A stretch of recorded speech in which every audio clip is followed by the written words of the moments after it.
I'm Mike Noonan from Noonan Real Estate Agency, and I'm with Amela, one of our senior property managers, who has been in the real estate business in property management since about 2006. Is that right? That's correct, yes. Okay, so we're talking about repairs and maintenance today. Obviously, in rental properties, things do go wrong. Just Yes, like they do. if you own the home, things go wrong. Absolutely. And you got to get them fixed. If I'm a tenant and something goes wrong, how long should I be expecting it to be repaired? Is there a particular time frame roughly, or does it depend? Look, it depends on the type of repair, the availability of tradespeople, and also parts as well. So general tap repair, dripping taps, they can be attended to usually same day or within 24 hours. However, oven repairs or where parts are needed, sometimes that might take a little bit longer as parts need to be ordered. I guess particularly of recent years, there's been a shortage of parts to just about everything. So Yes, that's right. if something specialises broken in a property, and some of the high-end properties, you know, the ovens, the dishwashers, all those things, things go wrong. And so sometimes you could be waiting months really for it to be repaired. Yeah? Sometimes you can, yeah. Okay, so and it's understandable that tenants can get a bit hot under the collar when that happens, but there's not really much anybody can do.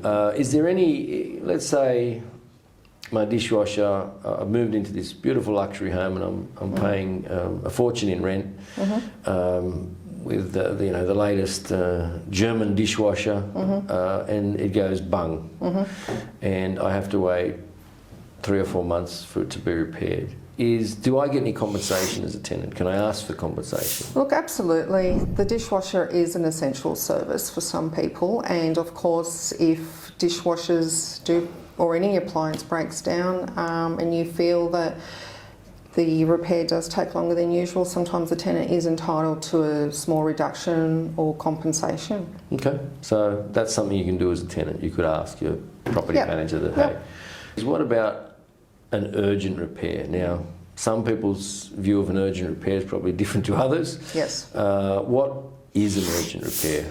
An urgent repair is generally something that can cause serious harm or damage to either the property or to a person if it's left unrepaired. Unattended, right? Yeah, or also if it's an essential service, such as hot water, no electricity, air conditioner, again the dishwasher. So, and these are all listed in the tenancy agreement. There is a list of what is an urgent repair and what type of repair it is as well. Okay, so by tenancy agreement you mean the residential tenancy agreement, which most people just call the lease, but it's really a residential tenancy agreement. So that's in each specific real estate agent would have their own. Would they have their own definition of those things, or is this a common thing that's on? It's generally the definition under the Residential Tenancies Act. So under the Residential Tenancy Act, there's certain essentials that have to be repaired if they go wrong on an urgent matter. Good Friday, say, and something's gone wrong. I have no hot water. The real estate agency's closed for the next few days, and I'm a tenant. What do I do? Normally, we do send out an email to our tenants before any public holiday advising them of any urgent repair procedures and where to follow and find information. Generally, we say refer back to your lease, because on our leases we do have a list of our urgent repair tradespeople that they can contact. So that'd be like a plumber and electrician, that type of thing? Yep. We do encourage tenants to call the office or to even text and try calling their property manager. Sometimes we are available, or we will take a call and we can sometimes take over and handle it for them. If there's no response from us, again... One burner on my stove goes out. I got 4 burners, one burner goes out. It's a long weekend and I decide to call, I don't know, the electrician because I think it's an emergency. Yeah. And the electrician charges me, or charges the landlord, or the bill is double or triple because he's had to come out on a public holiday. Or is that justifiable? Will it be pushed back onto the tenant? Yeah, it's not justifiable because there are 3 other working burners that the tenant could be using, and generally in a situation like that we would unfortunately have to inform the tenant that it was not deemed an urgent repair, and the costs will be borne by the tenant. So they have to be careful what they do. Yes. Now, the other thing is there's a lot of software out there, and I know we use a particular brand of software that does these things, where there are apps on their phone where tenants can take photos of anything that's either damaged or needs repair. Is that advisable, do you think? Always. Always. Yeah. So the more... We pass on that information to our tradespeople. So if they need parts, or if they need to know exactly what's wrong, or if we don't understand what the tenant is trying to explain to us, a picture, as they say, says 1,000 words. Right. So the more information you can provide on a repair, probably the quicker you're going to get it done. Yep. Yeah. So, which includes photos, videos, and all that stuff. Yes. Now, this is a bit of a tricky one because I know that in the past we've had this happen to us, and sometimes as real estate agents we take the brunt of the criticism, although it's not due to us, and that is where you're in a unit and something goes wrong that is really a strata issue, like a pipe bursting in a wall, or leakage in a bathroom that is inside the walls. And then you get mould as a result and all sorts of things. How do you go about getting that repaired? Because as the real estate agent, we're not authorised to act on behalf of the strata. The strata has to do that. What's the process there, and who pays? Okay, so if the matter is urgent and there is a burst pipe, generally downstairs in every foyer there is a notice board which will have strata details. Right. Of course, the tenant isn't going to know who is going to be responsible for every type of repair. So that is where we would probably have to follow up with the tenant when we get back to work, and it's up to the tenant to also inform us as to exactly what happened and how the repair was fixed and who they called out. Now, then it's going to be up to strata as to whether or not they will take that on and whether the tenant followed the right course of action. I've had an incident where there was nothing on the notice board in a hallway. A pipe had burst and the tenant called a plumber and he paid him $2,000. Right. Because the plumber was just nearby. The tenant knew no better. He thought that was more than reasonable for a public holiday, and unfortunately Strata didn't want to pay those costs.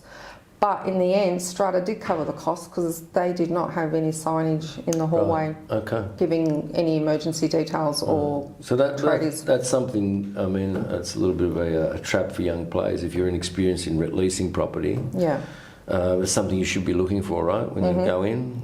Who's the strata agent? That's a good thing to keep on file. You may not know, may not know all the repairs that are done by strata or responsible for the real estate agent or landlord. But generally speaking, strata repairs everything that's outside of the paint work, right? Everything's... Well, yeah, it's getting more complicated now because there are, absolutions of bylaws, and, sometimes they are putting everything back onto owners. So even we don't know sometimes what's covered. Every property is different. So that's something that the agent, or if you're self-managing landlord, you have to be across for that particular property to make sure that you're not paying for something that strata should be paying for. That's right. Right, okay. Another difficult one that I know, especially with all the rain that we've had over many, many months here in Sydney, is mould. Water leakage and mould. So I know personally from my own home that finding a water leak can be very, very difficult. And especially with commercial property, I know. Not that you're a residential person, but I know with commercial property it can be very difficult. What happens, a tenant gets mould in a particular room, is there something that the tenant can do straight away? Is there, sometimes mould just comes back? How do we do that? Well, mould is caused by many different reasons, and we always encourage tenants to report mould to us straight away, regardless of how big or small it is. That is a very good point, tenants, because once you let it get hold, it's very hard it multiplies. To get rid of it. In the right conditions, mould will continue to grow. So it could be a building issue, it could be a repair issue, it could be just a south-facing wall, it could be something that the tenant is contributing to.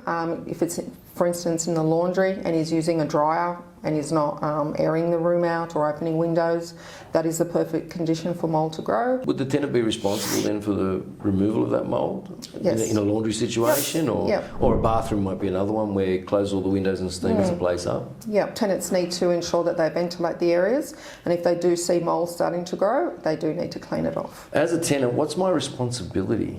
Like, just let's say there's a leaking tap or a running toilet. Is it my responsibility to report that?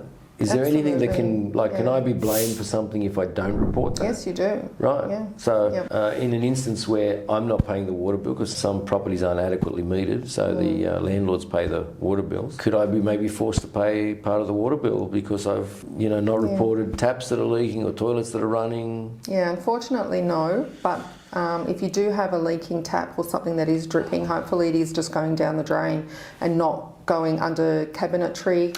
Oh yeah, of course. So, Floorboards, and carpets, we've seen that in through kitchens, walls. right? Yeah, that's so right. Would that then fall on me as a tenant? Yes, it is damage that is caused by tenant. I could be asked to pay for that, or it could be taken out of my bond. Yeah. At the end of the tenancy. Definitely contribute to the repair bill and the costs for allowing the property to be damaged by failing to report a repair. We always encourage tenants to report repairs no matter how small they are, because small repairs sometimes can lead to big problems. Oh, okay. Most repairs get reported to us, not necessarily when they need to be, but when we do periodical inspections. So that's another thing. If that might jog the tenant's memory to think, you know what, the agent's coming around to have a look. If you prepare a list of things that aren't working or need repair, that's a good thing too. Look, we do inspect properties, and the main reason is to ensure that the tenants are looking after them, and to also find or seek out any repairs that have not been reported. We also encourage tenants to report repairs as they happen, and not to save them up and leave them for these routines, because sometimes it can be left too late, and also more damage is caused. Yeah, more damage and more cost to the landlord. So it is more cost effective as well to have repairs done as required when needed. Okay, all right. Thank you very much. You're welcome. Thank you.